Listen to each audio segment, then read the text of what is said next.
Information is free. The law. There is hope.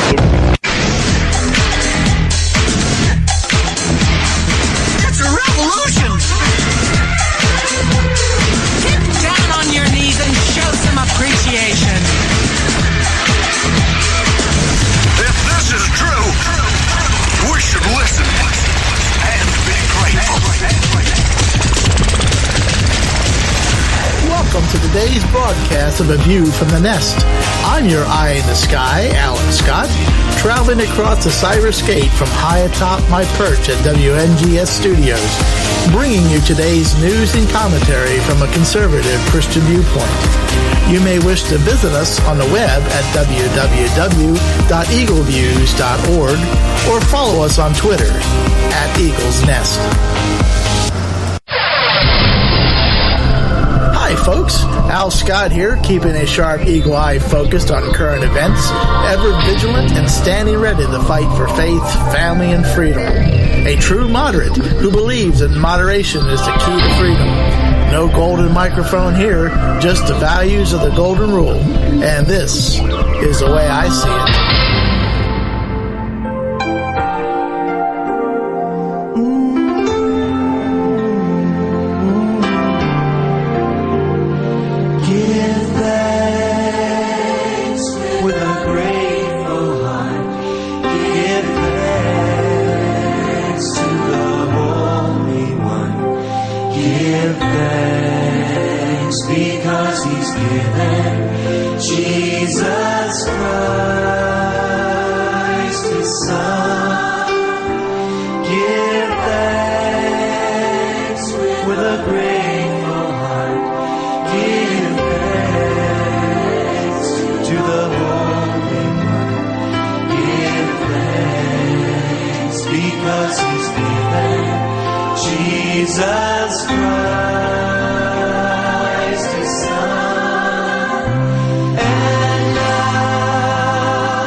Imagine, if you will, a nation where people do not bother to express gratitude.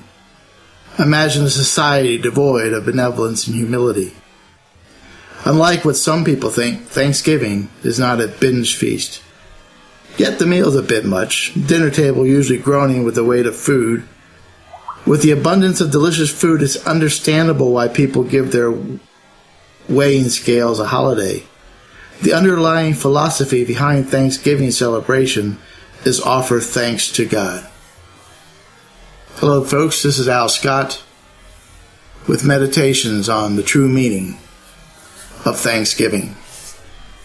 You do realize how blessed you are, how abundant our food supply is. We live in a nation where there's still genuine concern and care for one another.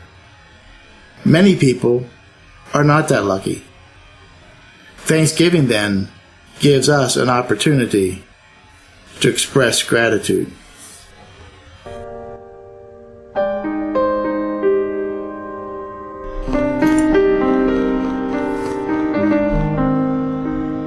Two sisters, Betsy and Corrie ten Boom, were held prisoner at Barracks 8 of Ravensbrück concentration camp in Germany in 1944. The conditions were crowded, cramped. There was no end to suffering, flea-infested. And it grew harder and harder. Even within these four walls, there was too much misery, too much seemingly pointless suffering. Every day something else failed to make sense, something else grew too heavy, Corrie ten Boom wrote in her book, The Hiding Place. Betsy and Corrie ten Boom became grateful for being in the same compound. For the Bible, they snuck past the guards. For the jammed, crammed, stuffed, packed, suffocating crowds, and even the flea infestation. It's one thing to regard Thanksgiving as our rightful response to suffering. It's another thing altogether to understand that Thanksgiving is actually the way out of all our problems. Corey puts it this way. "Fleas," I cried. "Betsy, the place is swarming with them. Betsy, how can we live in such a place? Show us how." It was said so matter-of-factly it took me a second to realize she was praying. More and more the distinction between prayer and the rest of life seemed to be vanishing for Betsy. "Corey," she excitedly, "he's given us the answer before we asked, as he always does in the Bible this morning." "Where was it? Read that part again." I glanced down the long dim aisle to make sure no guard was in sight, then drew the Bible from its pouch. "It was in 1 Thessalonians," I said. "Here it is. Comfort the frightened. Help the weak. Be patient with everyone. See that none of you repays evil for evil, but always seek to do good to one another and to all." It seemed written expressly to Ravensbrook. "Go on," said Betsy. "That wasn't all." "Oh yes, to one another and all. Rejoice always. Pray constantly, giving thanks in all circumstances, for this is the will of God in Christ Jesus." That's it, Corey. That's his answer. Give thanks in all circumstances. That what we can do, we can start right now to thank God for every single thing about this new barracks. How do the fleas play into this whole situation? You see, in the end, the fleas became a means of escape from a dreaded Nazi guard inspection that could have uncovered their clandestine Bible study operation. Because the guards didn't go where the flea infestation was, they left those prisoners alone. So, Betsy and Corey ten Boom gave thanks to God for fleas. Corey balked at first, but ended up following Betsy's lead and found the blessing in it. That the deliberate and determined and vocalized thanking of God for everything one can think of that is even remotely good, or that is mitigating of the bad, is a practice that affects deliverance from eternal misery.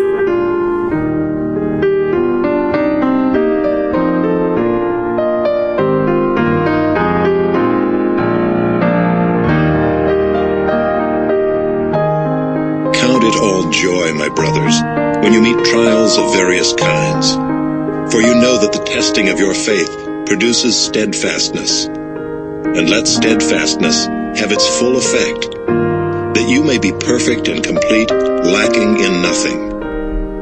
An Englishman named Captain Hunter had kidnapped several Indians and sold them into slavery, one of whom was Squanto, sold into slavery in Malaga, Spain. There, Squanto was bought by a Spanish monk, who treated him well, freed him from slavery, and taught him about Christianity. Eventually, Squanto made it back to England and worked in the stables of a man named John Slaney. It was there that Squanto learned English. Upon Squanto's return home in 1618, he learned that his tribe had been wiped out.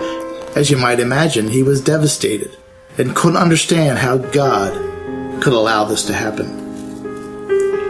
Shortly afterward, a friend named Samoset introduced him to the Pilgrims. Because of Squanto's history and understanding of English, Squanto was able to communicate with them. He also taught them how to survive there, how to fish, hunt, and how to plant corn. As a result, Governor William Bradford asked him to serve as his ambassador to the Indian tribes. Bradford accredited Squanto for the survival of the Pilgrim colony and saw that without God's providential hand in providing Squanto, the colony would not have survived. When I first heard the story of Squanto, it reminded me of the story of Joseph and the providence of God even in the worst of situations. Joseph was sold by his brothers into slavery, thrown into prison, accused falsely of sexual misconduct, abused. But all these things worked out for the purpose of saving the Jewish people. The story of the survival of the Plymouth colony rested on an Indian who was kidnapped, sold into slavery, returned home to see his tribe wiped out, and yet through these events was used by God to preserve the pilgrims who came to America with his purpose, for the glory of God and advancement of the Christian faith. From the Mayflower Compact, November 11th, 1620. Be thankful that you don't already have everything you desire. If you did, what would there be to look forward to? Be thankful when you don't know something, for it gives you the opportunity to learn. Be thankful for the difficult times. During those times you grow. Be thankful for your limitations, because they give you opportunities for improvement. Be thankful for each new challenge, because it will build your strength and character. Be thankful for your mistakes. They will teach you valuable lessons. Be thankful when you're tired and weary, because it means you made a difference. It's easy to be thankful for the good things. A life of rich fulfillment comes to those who are also thankful for the setbacks. Gratitude can turn a negative into a positive. Find a way to be thankful for your troubles, and they can become your blessings.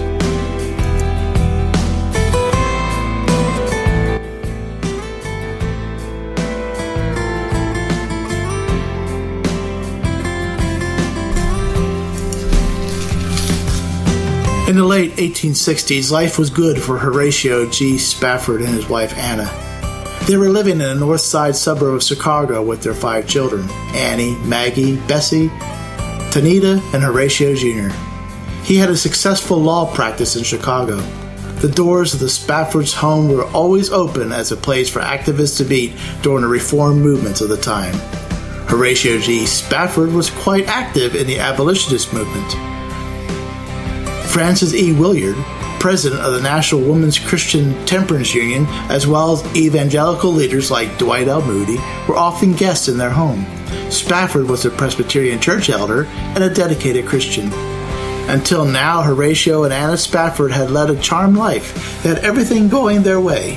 However, in 1870, their faith was tested by tragedy. Their 4-year-old son, Horatio Jr., died of scarlet fever. The Spaffords were devastated. In October of 1871, when the Great Chicago Fire broke out, Horatio faced another test of his faith. A few months before the Great Chicago Fire, Spafford, being a wealthy man, had invested much of his wealth in real estate by the shore of Lake Michigan. Not only did the Great Chicago Fire destroy most of Chicago, but most of Spafford's holdings were destroyed as well. 250 people died in the Great Chicago Fire, and 90,000 were left homeless. The Spaffords did not despair. Their home had been spared and they had their family. God had been good. Even though their finances were mostly depleted, Anna and Horatio used what resources they had left to feed the hungry, help the homeless, care for the sick and injured, and comfort their grief-stricken neighbors. The Great Chicago Fire was a great American tragedy. The Spaffords used it to show the love of the Christ to those in need. In 1873, Anna Spafford's health was failing, and hoping to put behind the tragic loss of their son and the fire and to benefit Anna's health, the Spaffords planned a trip to Europe. They would sail on the French steamer Villa de Harvey to Europe with their 4 daughters. Spafford not only wanted to visit Europe, but he wanted to assist evangelist Dwight L. Moody and Ira D. Sankey in a revival they were conducting in England. Moody and Sankey had met at a convention of the Young Men's Christian Association in Indianapolis in 1870. After hearing Sankey sing, Moody at once invited him to come to Chicago and assist him in his evangelistic work there. Ira D. Sankey considered Moody's invitation, and after much thought and prayer, decided to accept. 6 months later, he joined Moody in Chicago. Dwight L. Moody and Ira Sankey were in the middle of a revival meeting when the Great Chicago Fire broke out in 1871. Moody and Sankey barely escaped Chicago with their lives. It is said that Sankey was on a rowboat a long distance out on Lake Michigan, where he watched as Chicago burned. With most of Chicago having been destroyed, Moody and Sankey decided to accept an invitation to visit England. In 1873, Moody and Sankey started their work in England. Moody and Sankey made such a profound impression in England, their names became household words all over Europe. The Spaffords planned to leave in November on their voyage to Europe. As sometimes happens, God had other plans for Horatio Spafford. The day they were to sail for Europe, Spafford had a business emergency and could not leave. Not wanting to disappoint his wife Anna and her daughters, he sent them on ahead and planned to follow on another ship in a few days. Accompanying Anna Spafford were her French governess, Emma Leroux, several friends, and several ministers. On November 22, 1873, the steamer Villa de Herrera was struck by a British iron sailing ship, the Lochern. The steamer De Herrera, with Anna Spafford and her daughters aboard, sank within 12 minutes in the middle of the Atlantic Ocean. Only 81 of the 371 passengers and crew members survived this tragic shipwreck. Even though the Lochern was in danger of sinking, the unconscious Anna Spafford was picked up from floating debris by the crew of the Lochern. An American cargo sailing vessel, the Tri-Mountain, arrived in time to save the survivors of the Villa de Herrera and the Lochern. Anna Spafford was taken to Cardiff, Wales, where she telegraphed her husband Horatio. Anna's cable was brief and heartbreaking. "Saved alone. What shall I do?" Horatio and Anna's 4 daughters had drowned. As soon as he received Anna's telegram, Horatio left Chicago without delay to bring his wife home. Sailing across the Atlantic Ocean, the captain of the ship called Horatio to the bridge. He informed Horatio that a careful reckoning has been made, and I believe we are now passing the place where the Villa de Herrera was wrecked. The water is 3 miles deep. That night, alone in his cabin, Horatio G. Spafford penned the words to his famous hymn, "It Is Well With My Soul." Horatio's faith in God never faltered. He later wrote Hannah's half-sister, "On Thursday last we passed over the spot where she went down in mid-ocean. The water's 3 miles deep. But I do not think of our dear ones there. They are safe, folded, the dear lambs." A Christian historian wrote of Anna Horatio, moved by a series of profound tragic losses, Chicago natives Anna and Horatio Spafford led a small American contingent in 1881 to Jerusalem to form a Christian utopian society known as the American Colony. Bertha Spafford Vester wrote the following in her book, Our Jerusalem. In Chicago, Father searched his life for explanation. Until now, it had flowed gently as a river. Spiritual peace and worldly security had sustained his early years, his family life and his home. All around him, people were asking the unvoiced question, what guilt had brought this sweeping tragedy to Anna and Horatio Spafford? Father became convinced that God was kind and that he would see his children again in heaven.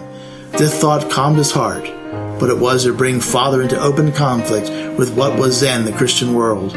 To Father, this was a passing through the valley of the shadow of death, but his face came through triumphant and strong. On the high seas, near the place where his children perished, he wrote the hymn that was to give comfort to so many. It is well with my soul. Gratitude makes sense of our past, brings peace for today, and creates a vision for tomorrow. Well said by Melody Beattie. We can always find something to be thankful for, and there may be reasons why we ought to be thankful for even those dispensations which appear dark and frowning, Albert Burns adds. If a fellow isn't thankful for what he's got, he isn't likely to be thankful for what he's going to get, adds Francis Clark. So when I'm asked if my cup is half full or half empty, my only response is that I'm thankful I have a cup. Sam Lefkowitz.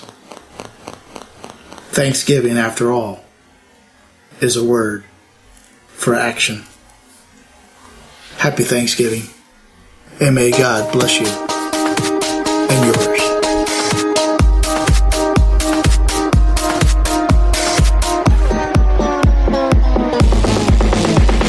This has been A View from the Nest. Thank you for stopping by. If you like to visit us, surf on over to www.eagleviews.org or like us on Twitter @Eagle's Nest. Until next time, this is Alan Scott. Good day. Exit stage right! And that's all, folks. This has been A View from the Nest. The statements, comments, or opinions expressed are solely that of the author and do not represent the views or opinions of this site or any affiliates thereof.